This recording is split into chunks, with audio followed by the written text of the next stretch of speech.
Naku po, 'pag eto ho nanalo si Panfilo Lacson mga kababayan, ang una yatang mahahabig dito o matatamaan nitong plano niya, ang dating Pangulong Duterte. Ano po?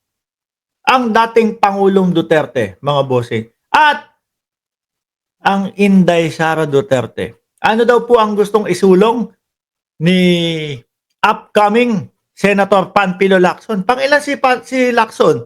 Nasa top 12 po yan eh. At hindi lang po kagaya ni Bato de la Rosa na nasa pang-siyam o pang-12. Alam ko pasok yan sa top 7 eh. Lacson, babaklasin bank secrecy sa taga-gobyerno. Ayan na. O di ho ba mga kababayan? Ako, pabor ho ako dito. Ano? Kung makita natin talaga kung sino yung mga kurakot, kung sino talaga yung mga nagpapahirap sa bayan natin. Di ho ba? O, give Briga, race. Gorgeous Mark. Naku sila. Stunning Mark. Lawag, Ilocos Norte. Ang pagsulong ng panukalang batas na tutulong sa pagbuking sa pangungurakot ng opisyal at empleyado ng pamahalaan. O, ayan. Baka siguro kapag ka ito na isa batas ho, mga bossing, yung mga tumatakbo para mangurakot lang, umatras na ho. Naku, hindi pwede. No? Giba na yung bank secrecy. Mabubuksan at mabubuksan yung ating mga bank accounts o makikita at makikita yung mga transaksyon. Di ba yan ho yung iiringan ho nung dalawa, ang dating Pangulong Duterte at si dating Senador Trillanes, mga kababayan? Ilang taon na din ho na ipinaglalaban ang dating senador na buksan ni dating Pangulong Duterte yung bank account. Pero ang ginawa ho nung kampo ng dating Pangulo kasama si Sal Panelo, no? Ang ipinakita lang kung magkano ang laman. Pero yung mga transaksyon o yung bank statement, hindi. Kasi kapag binukalkal nyo po yan, mga bossing, no? Nakita mo lahat ng transaksyon, doon mo makikita, may pumasok na 2 bilyon, lumabas yung 2 bilyon, may pumasok na 2 bilyon, ilinipat sa ganitong account yung 2 bilyon. Yun po yung makikita.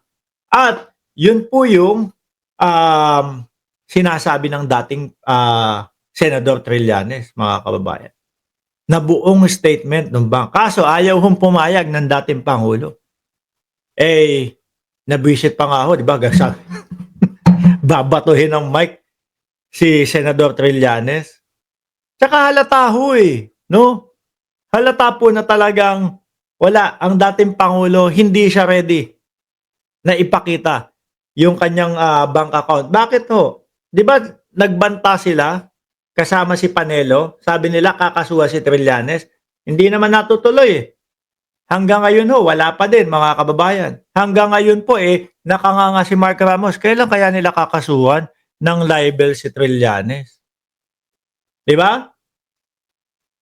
Kailan kaya nila kakasuhan ng libel si Trillanes? Wala tayong nakikita. Bakit to? Pag kinasuhan nila yon para mapatunayan na naninira lang at sinisiraan lang sila ni Trillanes, kailangan buksan yung bank account na yun.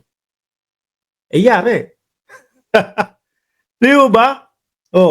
Sasabihin ng judge, dating Pangulo, para po natin mapatunayan na hindi totoo yung mga bintang senyo ni dating Senador Trillanes, kailangan po natin buksan yung bank account na yan. Kailangan po nating makita yung statement ng bank account na yan.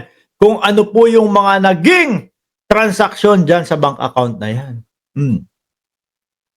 Lagot na. Laglag pa ho sila doon, mga kababayan. Kaya wala. Hindi ho natin nakikita yung pagsasampa nila ng kaso. Ituloy natin tong si gustong isulong ni Panfilo Lacson. Lawag, Ilocos Norte, ang pagsulong ng panukalang batas na tutulong sa pagbuking sa pangungurakot ng opisyal at empleyado ng pamahalaan kasama ang Pangulo. Naku, kasama ang Pangulo, sandali nga.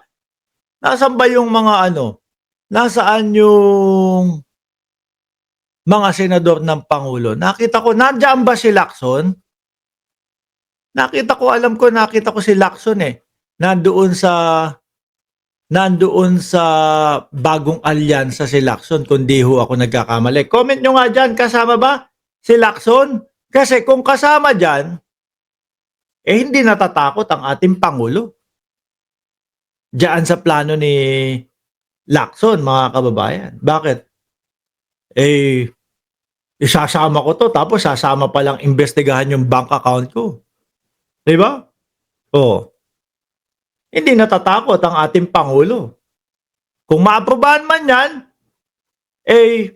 malamang alam ni BBM na, titignan din yung bank account ko, ganito. Sige. Walang problema, pakita. Di ba? Tuloy. Una kong panukalang batas at ito lagi kong unang pinafile sa bawat kongreso ang waiver ng rights sa Bank Secrecy Act ng lahat ng government official from lowest clerk or janitor all the way up to the president. Bakit kasama yung mga janitor at mga clerk? Nasusuhulan din ho yung mga iba dyan. Di ho ba? Mga kababayan. Paano yan? Ang nakikita ko, natatamaan nito ang vice-presidente. Ang dating Pangulo, kasi magme-mayor siya. Kung sakali na malusutan niya yung pagiging mayor, tapos, naku po, tatamaan talaga. Naaprobahan to, naging batas to, naku, tatamaan talaga, mga kababayan. Baka biglang umatras na si dating Pangulong Duterte. Titignan. Mananalo ba si Lacson? Pang-ilan yung kanyang survey? Boss, nasa pang-6, pang-7 si Lacson eh. Nako. Yung isusulong niyan, bubuwagin yung bank secrecy. Mananalo pa naman akong mayor. Baka biglang umatras. Di ba? Ako, pabor ho ako dito, mga kababayan. Diyan natin malalaman ho lahat, no? Diyan natin ho malalaman lahat kung sino yung mga bago maging senador o bago maging mayor o bago maging gobernador o bago maging konsehal, merong 1 milyong piso sa kanyang bank account, tapos after 1 year, biglang 30 milyones na. Kasi kita po no? Yung buong bank statement nila, yung buong nangyari doon sa kanilang doon sa kanilang nangyaring transaction sa lahat. Di ba? Sabi ni Danny Cruz, dapat po kasama talaga ang janitor at clerk. Sa BOC nga po, janitor. Pero naka BMW, sana all. Ano po?